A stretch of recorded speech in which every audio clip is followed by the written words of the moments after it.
Alam niyo po, ang sabi dito sa John 10:10, a thief has only one thing in mind. Isa lang daw ang goal ng magnanakaw. He wants to steal, to slaughter, to kill, and to destroy. But Jesus, sabi dito sa verse na to, I have come. Si Jesus po yung nagsasalita. Sinasabi niya, ako ay dumating to give you everything in abundance, more than you can expect. Life in its fullness until you overflow. Basahin naman po natin sa Tagalog.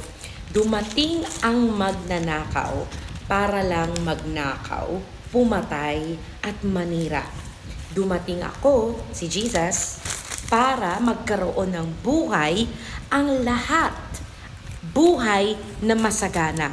So, ibig sabihin, ang goal talaga ni Lord ay ma-experience natin yung fullness, abundant life, sagana. Walang sakit, walang kulang, walang destruction, walang darkness, walang kahirapan, pero may thief na binabanggit dito sa Bible. May magnanakaw daw. At ang goal ng magnanakaw ay sirain tayo, patayin tayo, nakawan tayo. Yun lang yung goal niya. So, ibig sabihin, kung may kasiraan sa buhay mo ngayon, may sakit sa buhay mo ngayon, may kawalan, may pag-aaway, may torment, at lahat ng hindi maganda, at lahat ng hindi abundant, may kulang, hindi mo ma-experience yung fullness, yung wholeness. Ibig sabihin, hindi yun kay Lord galing.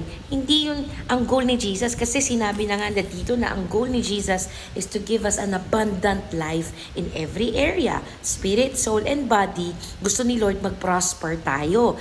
Hindi prosper na financially prosperous po Ibig sabihin po, to be made whole. Nothing missing, nothing broken, nothing lacking. So, ano yung thief? Sino yung thief? Yung thief na tinutukoy po dito is si Satan.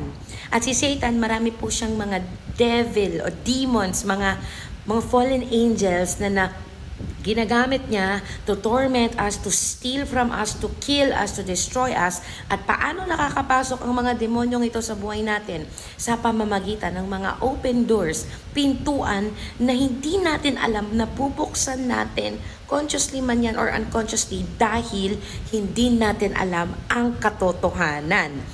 At kaya tayo nabibihag sa kasinungalingan at nakakapasok sila nang hindi natin alam. Alam niyo po ba na yung word na thief, in that verse, ang ibig sabihin nun ay someone na gumagawa ng pagnanakaw, paninira at pagpatay in secret. Ibig sabihin, hindi yan nire-reveal na thief siya or may balak siyang masama. Ginagawa niya yun in the dark of night.